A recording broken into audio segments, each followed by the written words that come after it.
Bismillahirrahmanirrahim. Mana bugun men inshaalloh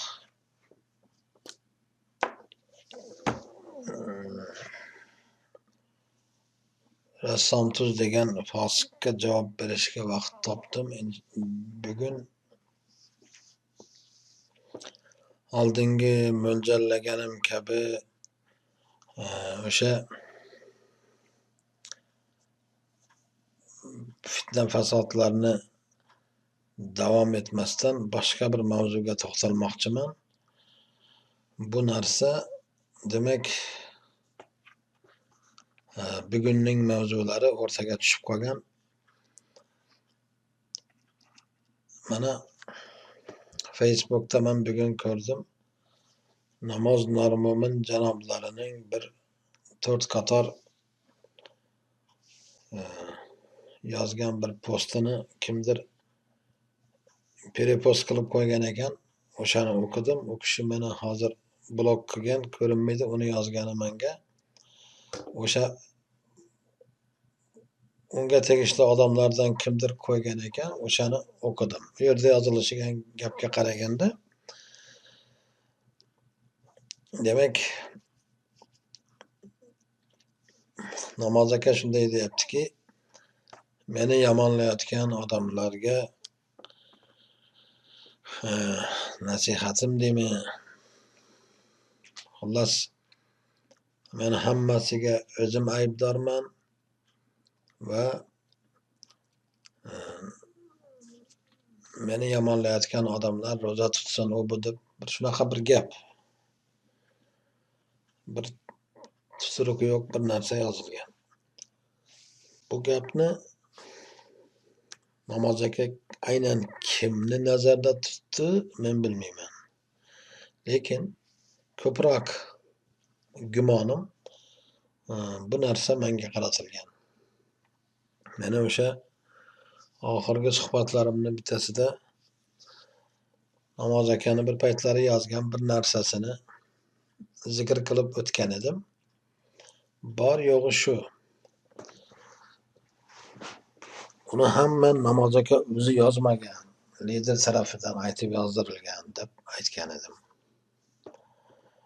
Namoz akani yomonlayotganim yo'q. Namoz akaga qarshi hech narsa gapirayotganim yo'q. Va gapirish niyatim ham yo'q. Agar madomiki u kishida menga qarshi bironta gap bo'lmasa, menda gap yo'q gapiradigan. Lekin o'sha narsani o'qiganim uchun men bugun shu masalaga ham to'xtalib o'tmoqchiman. Demak, Namoz aka agar noto'g'ri tushungan bo'lsangiz, meni suhbatlarimni eshitib borayotgan bo'lsangiz va o'sha gapni noto'g'ri tushungan bo'lsangiz, yaxshi tushunib oling. Sizni yomonlab qoralayotganim yo'q hali. Men sizni yozgan maqolani, o'sha paytdagi maqolani haqiqatan ham o'sha paytda siz bir maqola yozgansiz. Ya'ni Yusufni tavbasi haqida, Yusuf Rasul deganni tavbasi. Bu Yusufni o'zi men mana shu Shvetsiyaga kelgan paytimda bu MXXni odami unga yaqinlashma deb menga aytgan odamlar keyin u tavba qilibdi.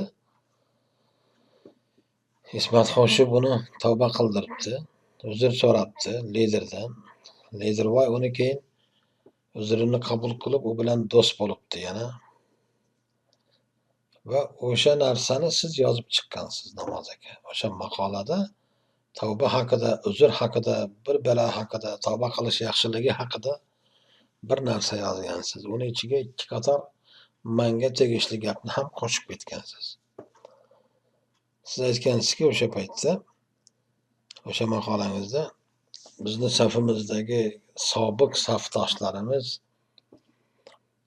o'zining nafsiga berilganligi uchun mana endi hozir har xil safsatalarni yozib yuribdi, bizga qarshi bir balolar degan gaplar bor edi. Men o'sha paytda o'zimning saytimda e'lon berganman. Mana shu joyini Namoz aka, mana shu maqolani mana shu joyini menga qarshi yozgan. Yo sizlar shu narsani olib tashlab uzr so'raysiz, yo men sizlarga anaqani tushuntiray nima bo'lganligini deganman. E'lonimdan keyin u narsa olinmagan va men o'sha paytdayoq yozishni boshlaganman. Aniqrog'i yozib qo'yilgan narsam bor edi. Mana shu bo'lib o'tgan voqealar haqida, fitna fasodlar haqida o'sha narsani sekin-sekin qo'yishni boshlaganman. Bir qismini yo ikki qismini qo'yganimdan keyin menga aloqaga chiqib, Ledirvoyni o'zi, siz Namoz aka va Maqsudbekjon mana bu Norvegiyadan gaplashdik. O'sha yerda u men bilmayman, uni maqolani xabarim yo'q dedi. Shu gaplashib turganda uni kimdir telefon keldi, chaqirdi, u ketdi. Keyin biz o'zimiz gaplashib qoldik. Shu yerda siz aytdingiz, men o'zimcha yozmadim buni dedingiz. Mana shu gapingizni men esimda. Siz hozir ana yozgan matnda agar shundan taniyotgan bo'lsangiz, unda to'g'ri emas bu Namoz aka bu ishingiz. O'sha maqolani siz o'zimcha yozmadim degansiz o'sha paytda. Endi bugun o'zim yozdim shuni deb aytayotgan bo'lsangiz, sizga yana lider aytgan bo'lsa va siz shuning uchun bu narsani yozgan bo'lsangiz, boya men Facebookda o'qigan. Men sizga tushuna olmay qoldim unda.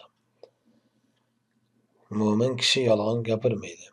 Payg'ambar alayhissalomning oldiga borib so'rashgan sahobalar, mo'min odam qo'rqoq bo'lishi mumkinmi? Ha dedilar. Qo'rqoq bo'lishi mumkin musulmon kishi. Ya'ni qo'rqoqlik bilan iymon bir kishida jam bo'lishi mumkin. Yana so'radilar, mo'min kishi baxil bo'lishi mumkinmi? Baxillik qiladi, qizg'anadi, bir ortiqcha narsasini birovga bermaydi. Ha dedilar. Iymon bilan baxillik ham bir jasadda jamlanishi mumkin. Mo'min kishi yolg'on gapirishi mumkinmi deb so'ralganda yo'q dedilar. Iymon bilan yolg'on bir jasadda jamlanmaydi. Siz o'sha paytda men o'zimcha yozmadim buni dedingiz. Men aytdim, bu albatta liderning ishi bu. Lider o'zimning qo'li bilan emas, birovlarning qo'li bilan shunday tosh otadi deganimda, siz aytdingiz, men nima o'zimcha yozdimmi dedingiz. Maqsudbekjon bor edi, siz bor edingiz, men bor edim. Shunday ekan, o'sha paytda yozgan narsangizni keyin uni olib tashlab, uzr so'rab, uzr xotingizni men saytimda qo'yib, men yozganlarimni olib tashladim. O'sha paytda mana shu bilan tugadi. Shu bilan siz bilan biz aloqa qilmadik. 1-2 yildan keyin meni mana bu suhbatlarim, radio suhbatlar qilayotgan paytimda siz bilan yana aloqaga chiqib, yana gaplashib ketdik. To mana yaqinda siz meni blok qilgungacha biz siz bilan munosabatda bo'lib kelganmiz, suhbatlar qilib. Men sizni mo'min kishi deb hisoblayman. To'g'ri, bu deganim farishta degani emas. Sizni ham o'ziga yarasha aybi nuqsoni bor, lekin mo'min odam deb bilaman. Men ana suhbatimda, mana shu qilayotgan suhbatlarimda, mana bu shayton qulga berayotgan javoblarimda bitta narsaga to'xtamay o'tdim.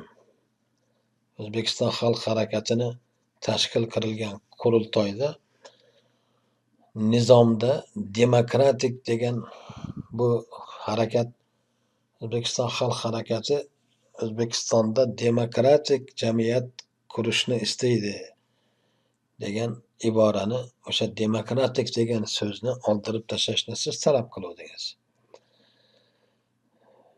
Va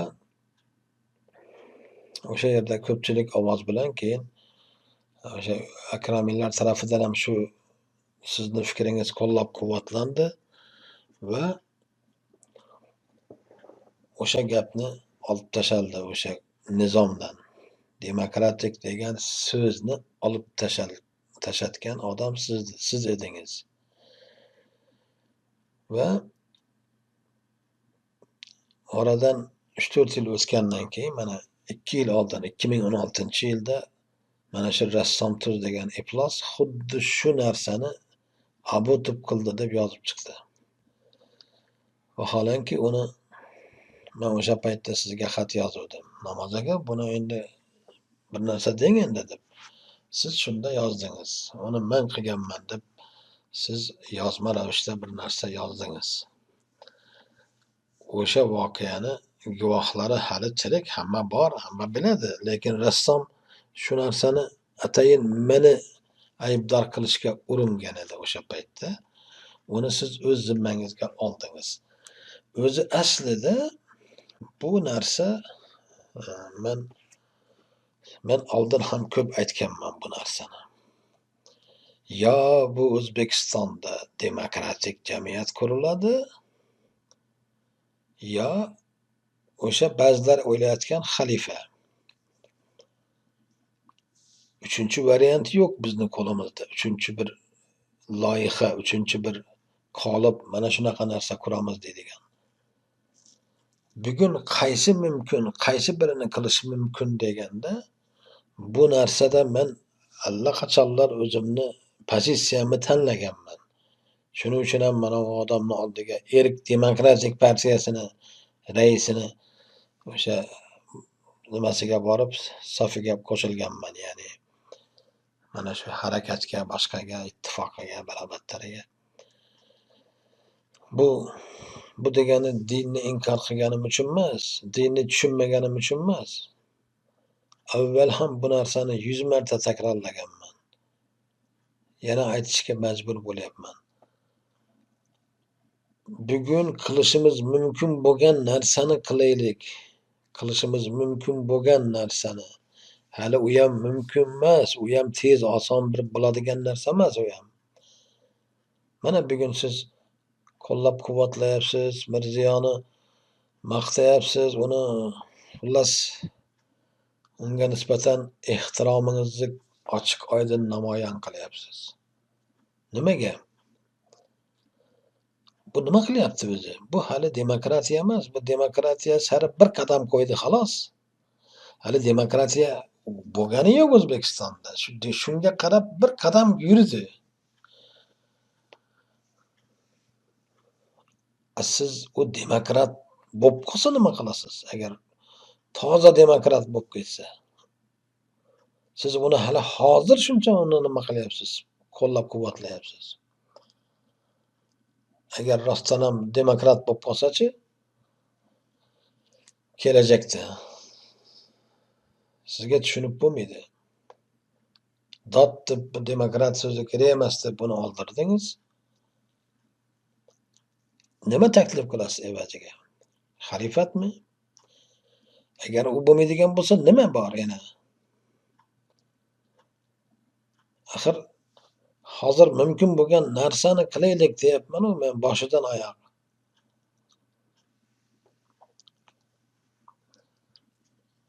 To'g'ri, sizni diniy qarashlaringiz u zamonlar o'shanaqa nisbatan keskinroq edi pozitsiyangiz u yo bu masalalarda. Balki vaziyatga keyingi paytlarda o'zgargan bo'lishingiz mumkin. Bu ham mumkin hayotda hamma narsa. Faqat aytmoqchimanki, o'sha demokratiya degan iborani olib tashlashlik yo undan qochishlik, to'g'ri, mana diniy guruhlar bor. Mana bizni bir qatlam bor diniy guruh. Hizb tarafi bo'lsin, yo narigi qurolli guruhlar bo'lsin, ular ham dod-voydod demokratiya kerak emas deydi. Taklif qiladigan narsasini esa uni o'rniga uni bugungi o'zbek xalqi hozirgi kunda ular taklif qilayotgan loyihani amalda joriy qilishga meni aqlim yetmaydi. Shuning uchun ham bu masalada ikkilanish kerak emas. Konkret ko'rinib turgan pozitsiya ushlash kerak. Bu boshqa narsalar islom ummatini boshiga balo bo'layapti xolos. Mana ko'rdikku IShIDni. Mana hizbutlar yuribdi yana xalifa chiqadi tez deb. O'zi bu yo'nalishdagi odamlar islom olamida bugun paydo bo'lgani yo'q. Hozirgina bugun tug'ilib qolmadi. Ular ko'p va ular bizni diyonimizdagilar endi uni o'qiyapti. Ularni fikrlarini, nimalarini o'rganib, endi ular tarafiga o'tayotgan bo'lsa, boshqa dunyoning boshqa davlatlarida avvaldan bo'lib kelgan bular. Va ularning o'sha taklif qilayotgan loyihalari hozircha dunyoning biron joyda biron bir shaklda muvaffaqiyatga olib kelmadi. Faqat qon to'kishga ummatni mana Jazoirdagi masalan misol qilishimiz mumkin. Mana Afg'oniston Tolibon rejimini, mana bu IShIDni yoki boshqa bironta bir muvaffaqiyatli chiqqan loyiha yo'q hozircha. Va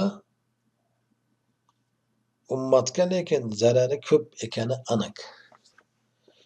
Shunday ekan bizga bu yo'lda bu chalg'ishni hojati yo'q. Mana bu lider shunaqa odam. Demokratman deydi. Demokratik niqobini kiyib olsa demokrat bo'ladi. Radikal niqobda kiysa xalifatchiga aylanadi. U shunday diniy guruhlarni o'zida birlashtirib, jihod g'oyasini ham ko'tarib chiqqan yoki chiqmoqchi bo'lgan kazzoblardan biri.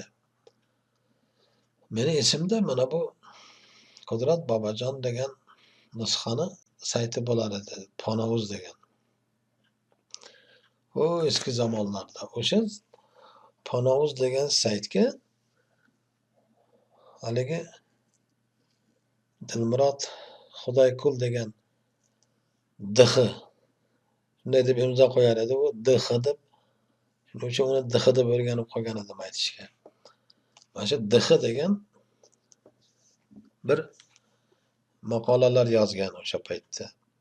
Bu DX hozir mana Shvetsiyada yashayapti, Melbuda Obidqorini o'sha muridlar yashaydigan qishloqda. Bu DX o'sha Koreyadami, qayerdami ishlab, keyin ana Do'stnazarni zemlyagi, Do'stnazar Xudoynazarni Somsochini. O'sha uni chaqirgan bu yerga. U ko'p odamlarni chaqirib, boshpana olib beraman, u qilaman, bu qilaman deb Shvetsiyaga olib kelib, ko'pisi deport bo'lib, shunaqa bo'lib ketgan. Xullas, u kelib bu yerda shu shimolda bir joyda o'tirib, Shvetsiyadan boshpana olib kutib o'tirgan paytlar edi, olaman deb. O'sha paytlarda men kelganman Shvetsiyaga endi. O'g'on orqali.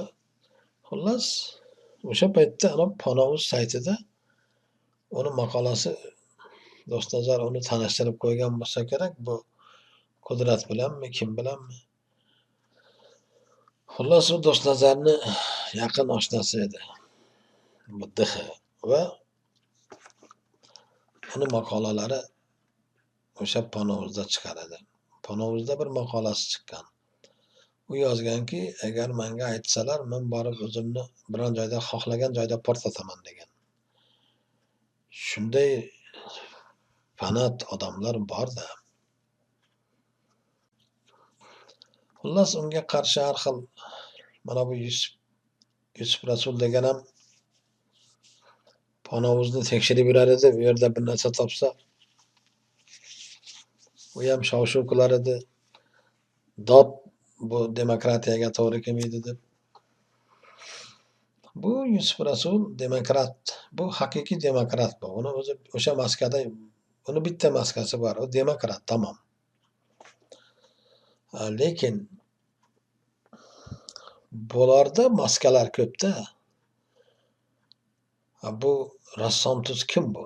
Bu ham demokratman desa, bu ham liberal demokrat bo'lsa, butun mana shu geylarni, lesbiyankalarni haqqini himoya qilayotgan bo'lsa, nega bu ukasini saytida chiqqan mana shunday maqolalarni jar solmadi bu Voydod. Mana bular demokratiyaga qarshi, mana bular radikallar ekan, u bu demadi. Chunki u odamlar o'sha liderni ramkasidagi, unga bo'ysunadigan, uni aytganini qiladigan odamlar bo'lgani uchun bittasi ukasi u maqolani yozgan ham o'sha partiyani odami, Do'stnazar ham o'shani odami bo'lgani uchun u u maqola uchun jar solmadi bir rassom. Chunki bu ya'ni bu biladi qachon jar solish kerak, demokratiyaga zid deb qachon musulmonlarni yomonlash kerak, qachon uni lider gapirsa shunaqa narsani. O'zbekistonga qarshi kuch bilan kirish kerak, u bu qilish kerak desa, Voydod bu demokratiyaga zid ekan deb jar solmaydi rassom. Unda u bo'laveradi, u demokratiyaga mos bo'lib qoladi, u lider gapirsa. Agar xuddi shu gapni boshqa odam gapirsa, voy bu radikal, voy bu dindor, voy bu demokratiyaga qarshi deydi. Munofiq. Mana 200lamachi munofiq kimsalar bular. Bu DX endi keyin borib muhojir kundaligi degan bir o'zi alohida bir sayt ochib ko'p mag'zava ag'dargan, menga qarshi ko'p narsalar yozgan. MXX dedi, mana bala dedi, bir iflos. Keyin oxirida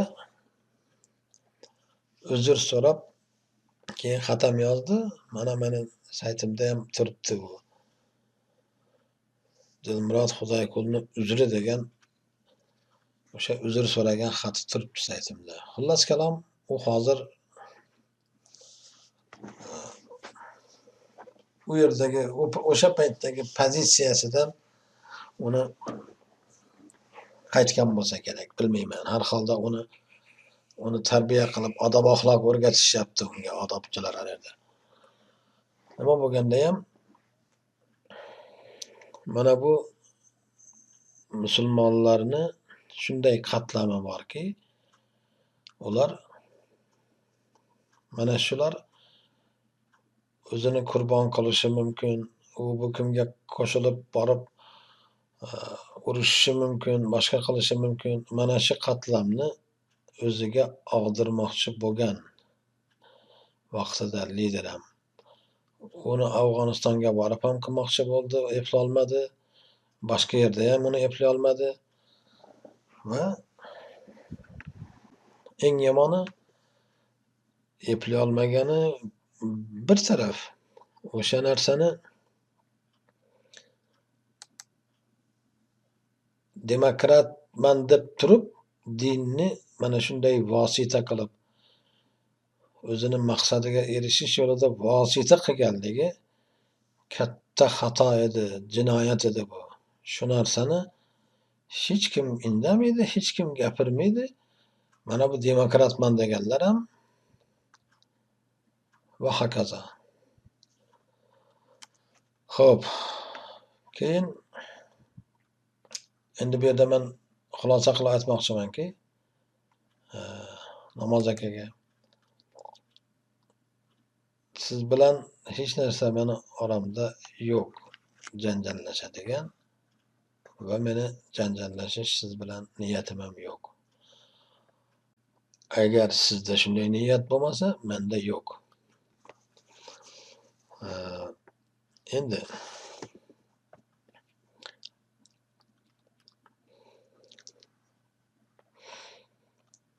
men yana qo'shimcha qilib aytishim kerak.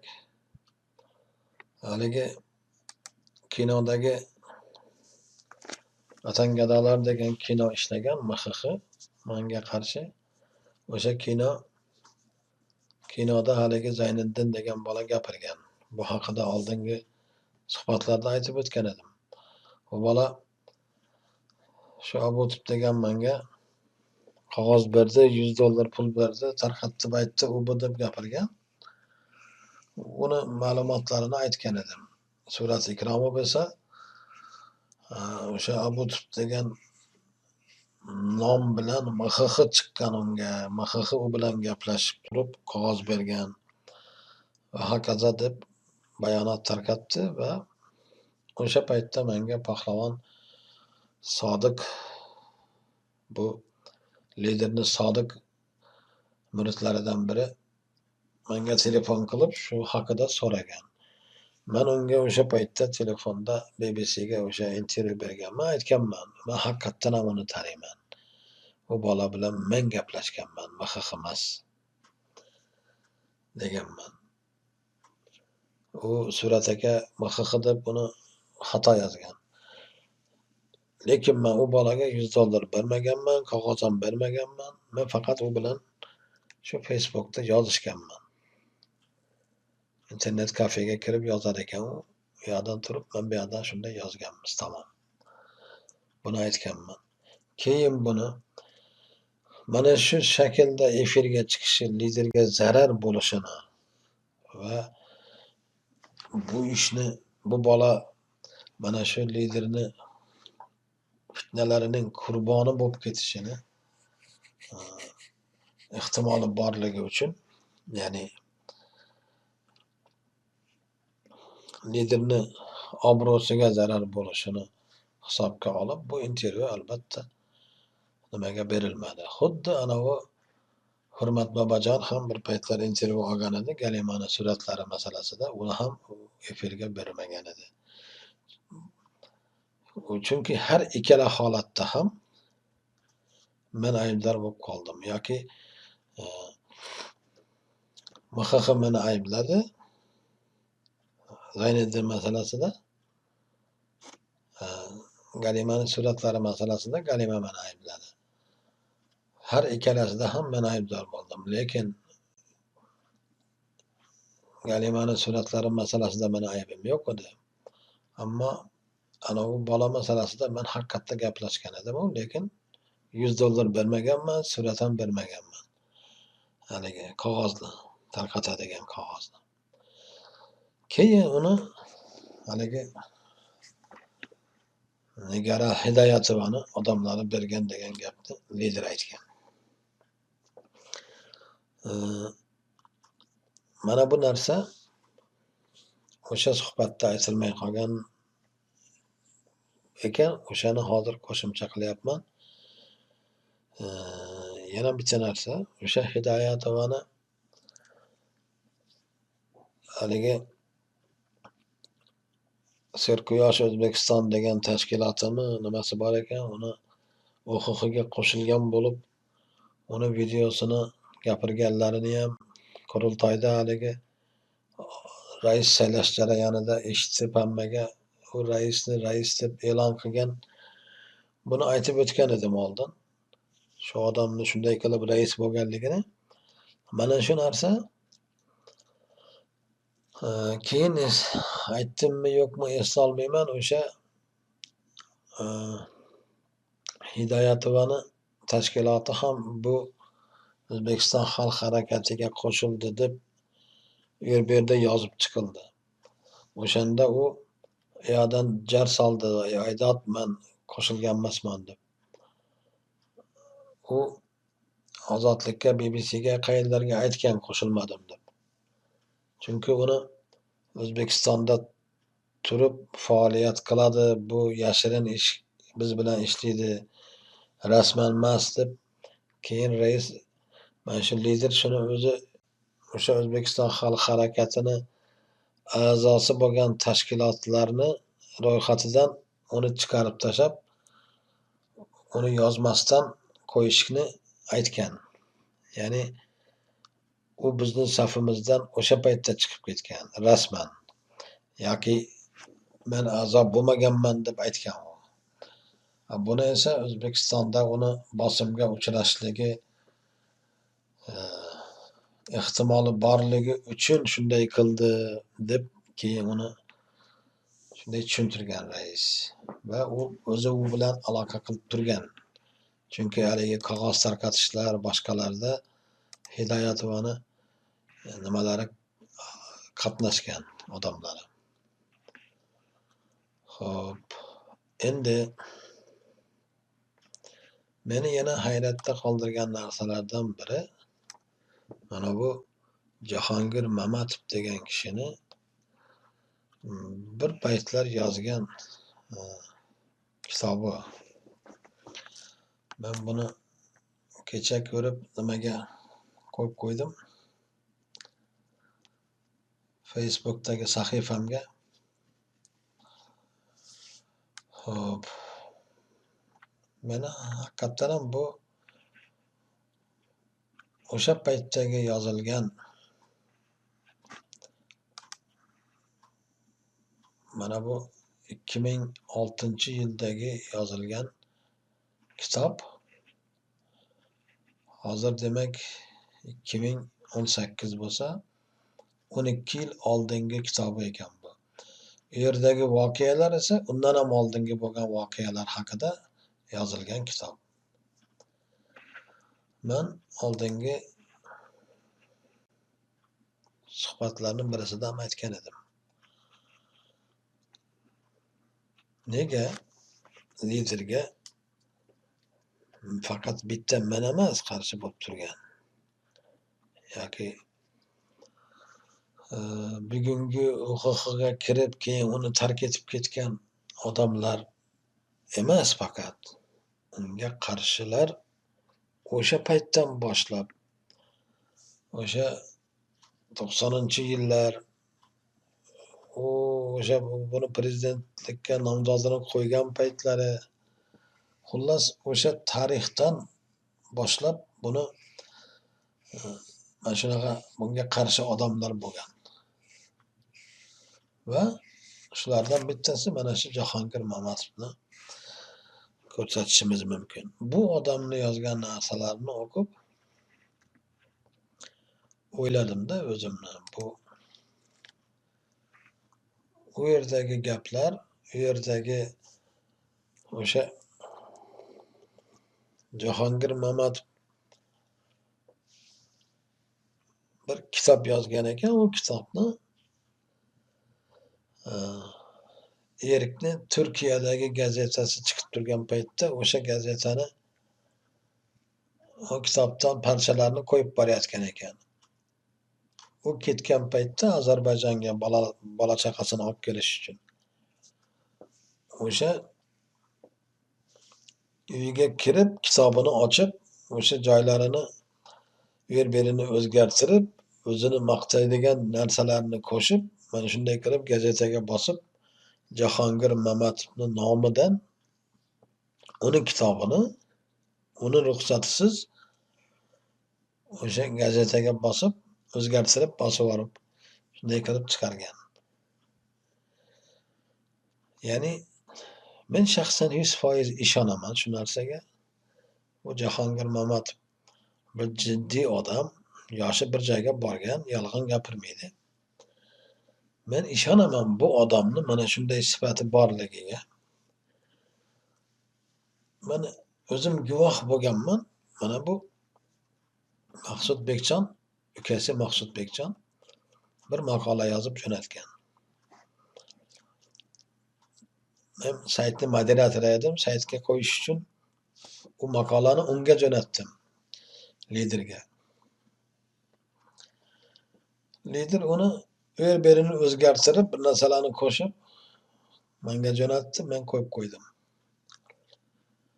Keyin Maqsud Bekjon chiqdi. Nega meni maqolam dedi o'zgargan dedi, yer-beri dedi. Men aytdim, ana lider o'zgartirdi buni dedim. Meni maqolamni o'zini qo'yib qo'ying, o'zgartirmang dedi. Keyin men liderga chiqdim, men aytdim, Maqsud aka shunday deb turibdi dedim. Ukasi o'zini. Shunda nima dedi lider? Olib tashlang maqolasini dedi. Kerak emas maqolasi qo'yma dedi. Olib tashladim. Meni kiritgan o'zgartirishim bilan qo'yilsa qo'yiladi, bo'lmasa yo'q dedi. Shunda Maqsud akaga aytdim, endi Maqsud aka shunday deyapti desam, bo'pti, olib tashlang unda dedi. O'zi saytga maqola yozinglar deb Hammaga aytiladi majlisda. Keyin u yozmaydigan bo'ldi boshqa maqolani. Ya'ni Jahongir Mamatovning kitobini u saytiga qo'yib borayotgan ekan, u yerda liderni maqtalgan joylari yo'q ekanda. Shuning uchun xuddi Karimov ham bir paytlar uni maqolasini o'sha o'zini nomini kiritib, mustaqillikni Karimovni qo'llab-quvvatlovi bilan e'lon qilindi deb o'sha joyini kiritib e'lon qilib yuborganday gazetani. Karimov munofiq bo'lgan u ham. O'sha mustaqillikka qarshi bo'lgan, boshqa qilgan, lekin mustaqillik tarafdorlari to'g'ri chiqib qoldi. Tarix bularni talabini to'g'riligini ko'rsatib qo'ydi. U kazzob o'zi qarshi bo'lib turib mustaqillikka, lekin yana prezident bo'lib qolgani uchun o'zini qarshi bo'lganligini mustaqillikka yashirish uchun mana shunaqa jurnalistlarning maqolasini u yerda yozgan. U Jahongir Muhammad 1 yil oldin uni bergan ekan kimgadir u maqolani. U maqola 1 yildan beri chiqmayotgan ekan. O'sha joyini o'zgartirib keyin chiqaribdi haligi muharrir. Allaqaysi gazetaning muharriri.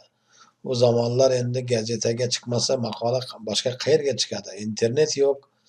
Hozir bir narsa yozsa odam internetga qo'yib qo'yaveradi.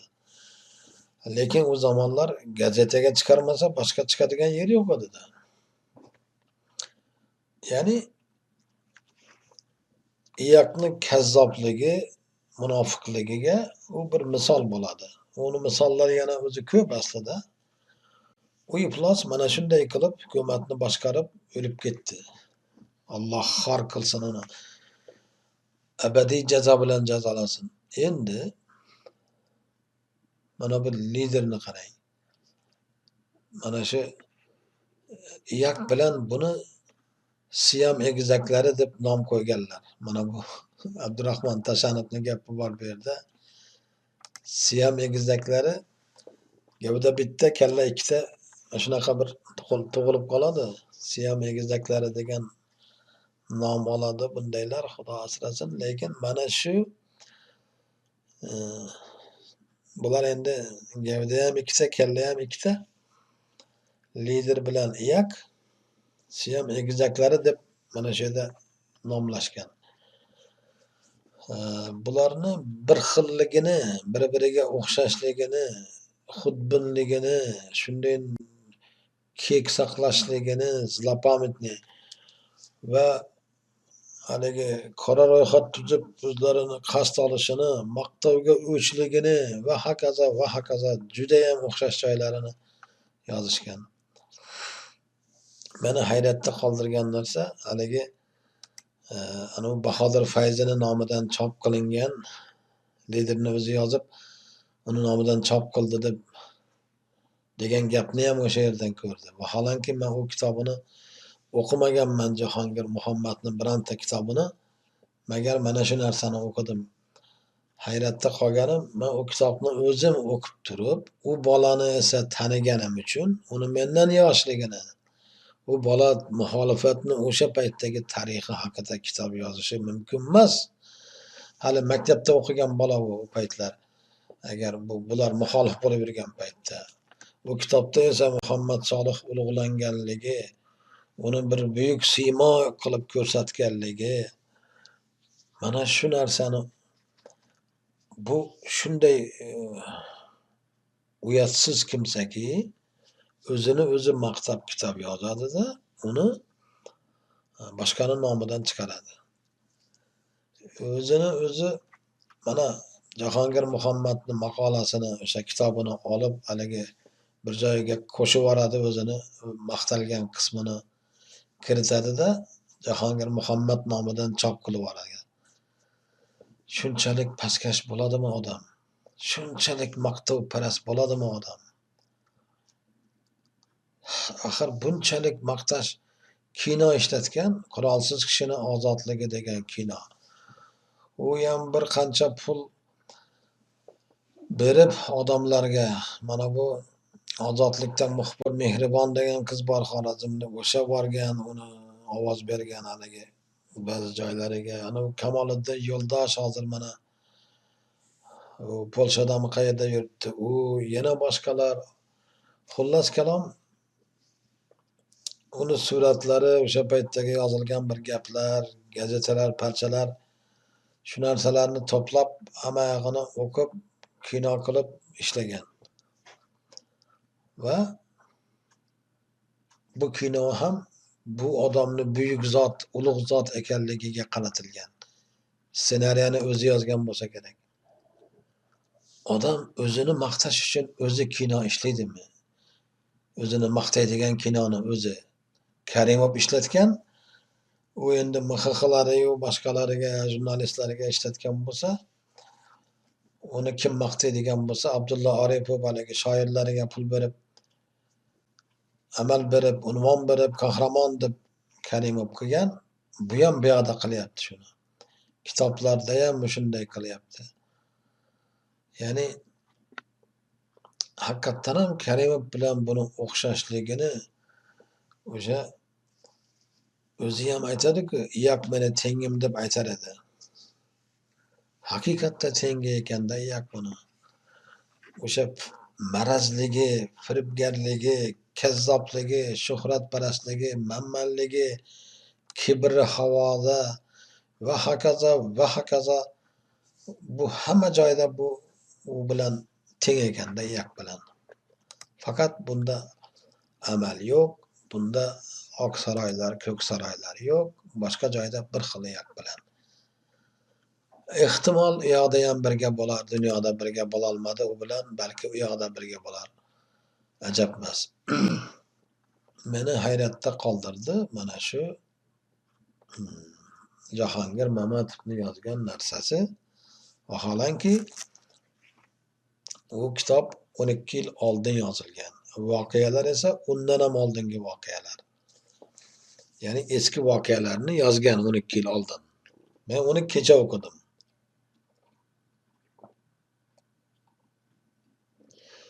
Men endi o'tmishdagi voqealarni bilmayman va bu narsalar bilan meni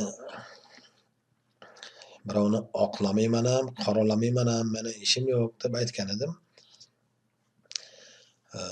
Men faqat o'sha narsalarni o'qiganim uchun bir munosabatimni bildirib o'tyapman, xolos. Hozir o'sha voqealarga munosabat. Demak,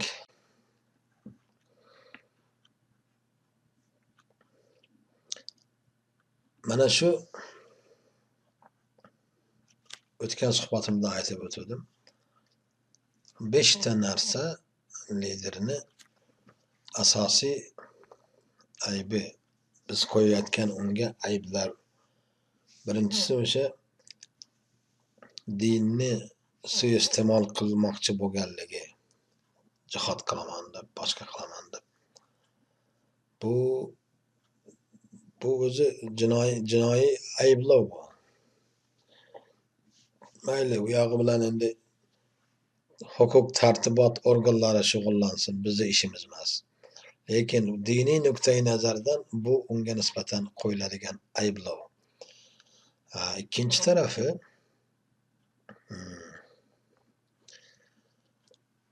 Usmon Haqnazar fitnasi. Bu esa katta fitna bu. Uchinchisi haligi Jo'raboyeva degan iflosli fitnasi. To'rtinchisi, demak, kino ishlatgani pul berib Mo'tabar Tojiboyevaga qarshi. Beshinchisi esa Galimani suratlarini ishlatgani. Demak, mana shu 5 ta ayblovdan tashqari bu odamga qo'yayotgan mening shaxsan ayblovlarim buni o'ta ketgan shuhratparast, manman, maqtovparastligi, maqtovni yaxshi ko'rishligi, o'zini o'zi maqtash uchun pul berib odamlarga o'zini maqtattiradigan ahmoqligi. Hali uni Uni yana alohida to'xtalamiz uni soxta, yolg'on maqtovlarga, yolg'on gapirishligi, kazzobligi va uchinchisi uni mutakabbirligi, kibri havosi bilan kimsa ekanligi. O'zi to'rtinchisi mana shu uni yo'lida, uni maqsadga erishishi uchun, o'zini mansabiga erishishi uchun odamlarni qurbon qilishligi va bundan zarracha vijdoni qiynalmasligi. Mana shu to'rttasi uni mana shu sifatlari shuni. Mana shunday sifatlar egasi bo'lganligi uchun narigi fitnalar, narigi qilgan ishlari hammasi mana shu sifatlardan kelib chiqqan o'zi. Soxta niqoblarni ko'pligidan hali dindorlar bilan, hali demokratlar bilan, hali u bilan, hali bu bilan o'ziga kim bo'lsa ham o'ziga og'dirishga harakat qilib, tilyog'malik qilib, mana shuni uchun ham demak suhbatlarim, meni javoblarimda bularni hammasini dalili bilan aytib ketaman. Tepadagilarni mana qisman gapirildi. Bu yog'ini ham mana shu joyi-joyida inshaalloh gapiraman. Xo'p. Demak,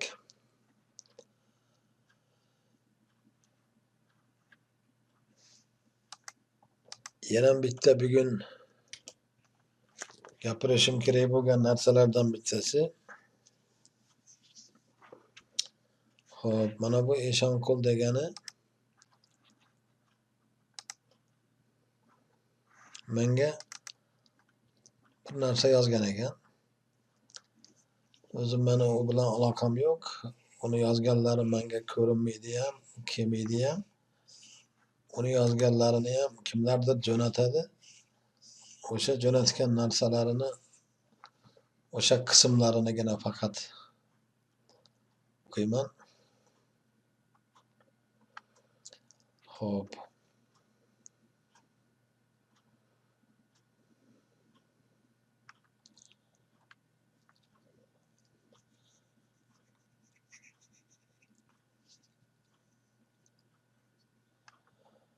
Bu yerda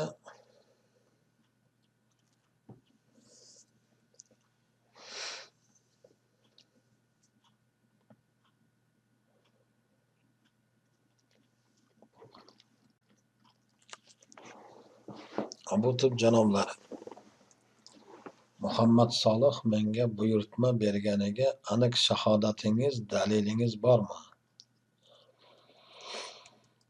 Nega ko'chadagi lo'li xotinlarni, shallaqlarni gapini qilasiz? Siz nafaqat ters mullasiz, amaldagi qonunlardan ham bexabar nusxasiz.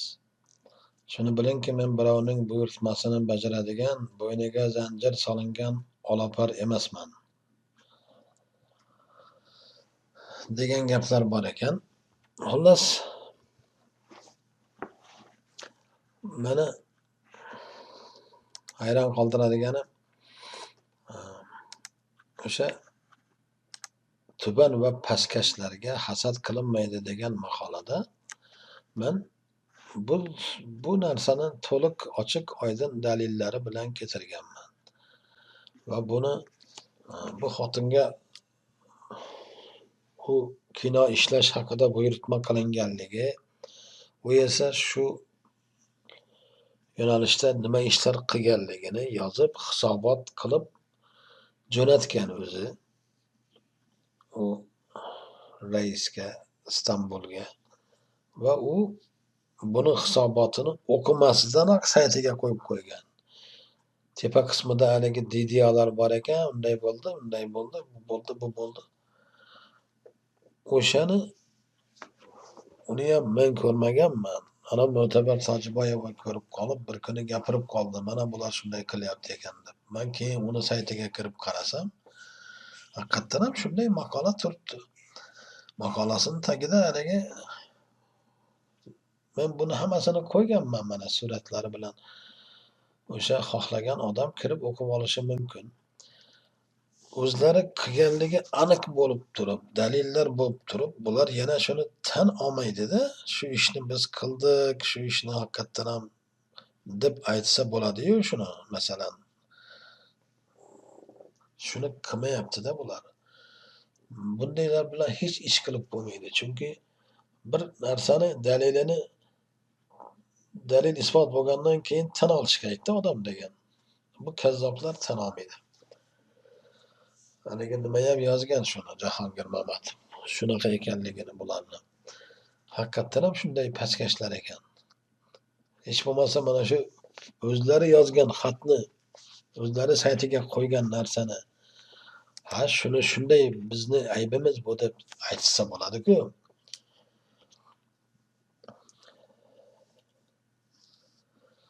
Men tushunmadim bu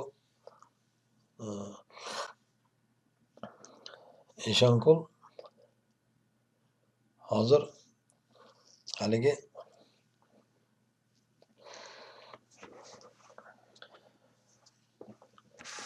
o'quvchini mana bu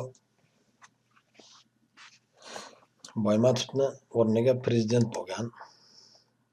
Bu narsani yozganida mana bu liderni himoya qilib menga qarshi yozgan. Lekin o'quvchining prezidenti deb imzo qo'ymagan. U o'zini prezident deb hisoblamayapti hozircha. Vaholanki men ochiq xat yozganimdan keyin menga qarshi ertasigayoq birinchi javobni yozgan o'sha Eshonqul bo'ladi. Ya'ni unga ham zakaz qilingan, yoz deb aytilgan, u javob yozyapti. Bu bir ahmoq kimsa ekanki, bu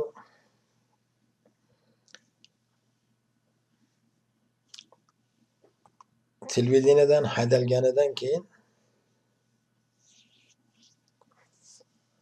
bir dumalab huquqbon pravozashitnik bo'ldi. Keyin Choriyevni partiyasiga kirib, u bilan ish qildi. Choriyevni ham anchagina pulini olib, ayni vaqtda unga qarshi bo'lgan lider bilan ham aloqa o'rnatdi. Va Choriyevdan chiqib liderni nimasiga o'tdi keyin. Liderni partiyasiga.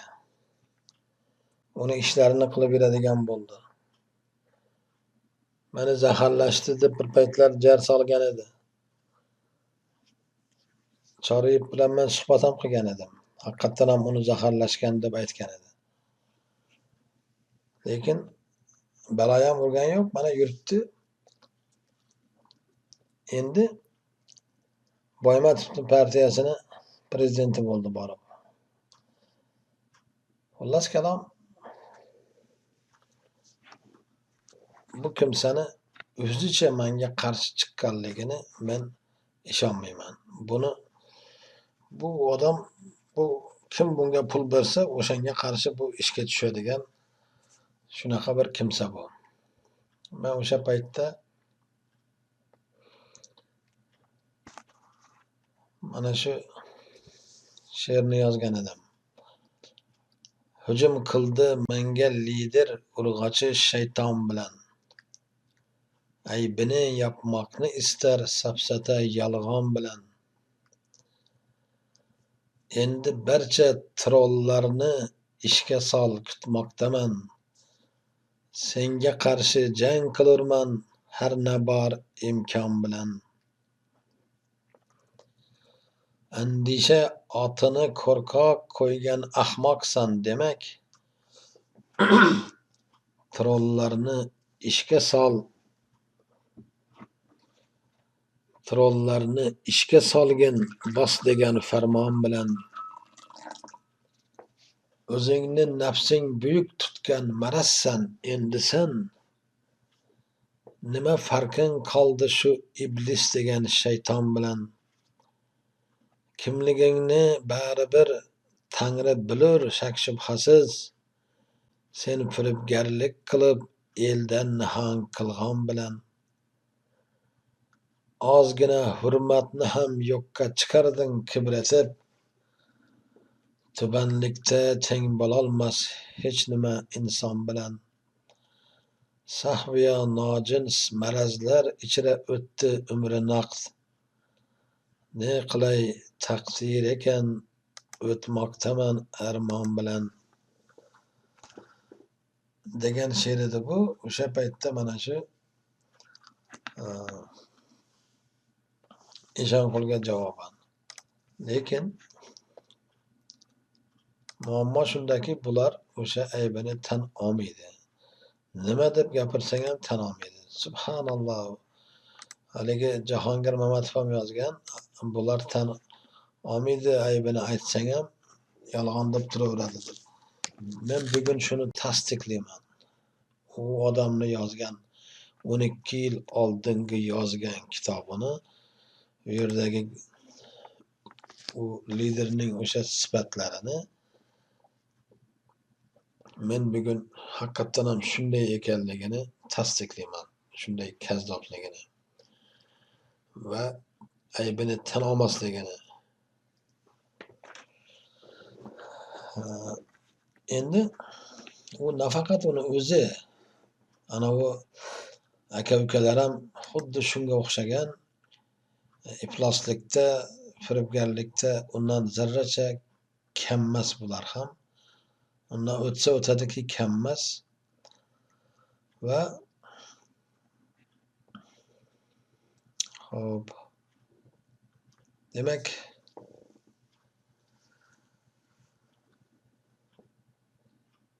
endi navbat haligi Jo'raboyeva fitnasiga keldi. Mana shu fitnani gapirar ekanman.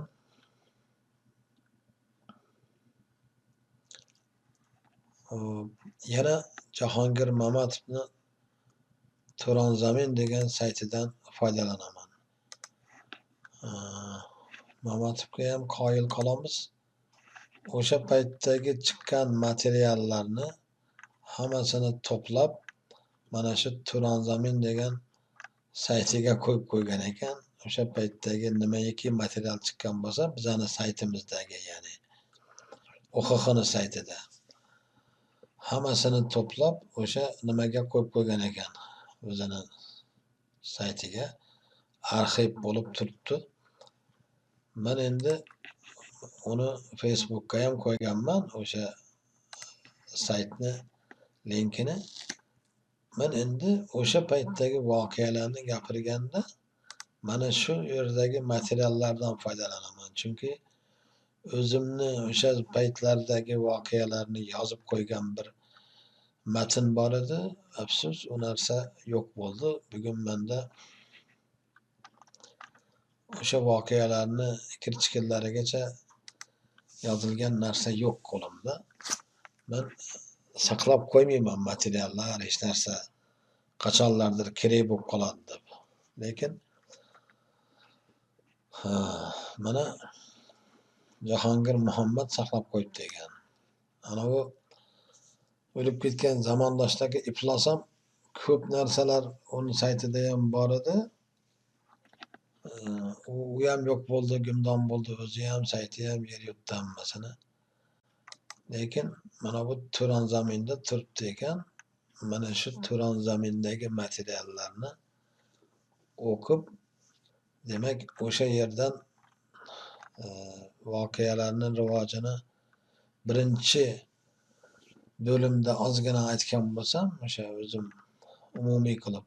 Endi buni kirchikillarigacha mana bu nimada davom etamiz. Mana shu Turon Zaminni saytidan o'qib va bundan tashqari shu bilan 2012-yil kiradi. Va 2012-yil iyun oyida Pragada OXXning ikkinchi qurultoyi bo'ladi.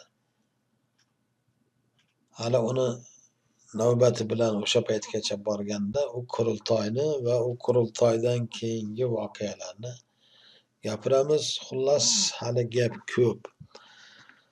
Gapirsak gap ko'p va demak bugun lekin mana shu yerda tugataman. Subhanakallohumma bihamdik robbana astag'firuka va atubu ilayk.